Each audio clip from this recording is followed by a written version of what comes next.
کوئٹہ میں خاتون ڈاکٹر پر تیزاب سے حملے کے خلاف ینگ ڈاکٹرز کا احتجاج جاری ہے۔ دوسرے روز بھی بلوچستان کے سرکاری اسپتالوں میں ایمرجنسی سروسز کے سوا تمام سروسز کا بائیکاٹ کیا جا رہا ہے۔ مزید جانتے ہیں ڈان نیوز کے رپورٹر عبداللہ ظاہری سے۔ عبداللہ، اپڈیٹ کیجیے گا، ینگ ڈاکٹرز کے کیا مطالبات ہیں؟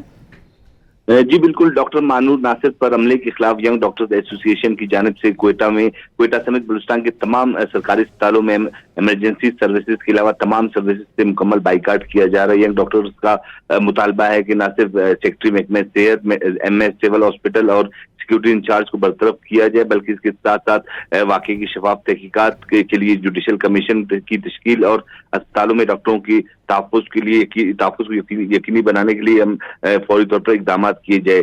ینگ ڈاکٹرز کے ہڑتال کے باعث نہ صرف کوئٹہ بلکہ بلوچستان کے تمام اسپتالوں میں او پی ڈیز کے لیے آنے والے شہریوں کو بھی مشکلات کا سامنا کرنا پڑ رہا ہے، جبکہ اس کے ساتھ ساتھ اسپتالوں میں داخل تمام مریضوں کو بھی مشکلات درپیش آ رہی ہیں۔ جی بہت شکریہ عبداللہ ظاہری آپ کا۔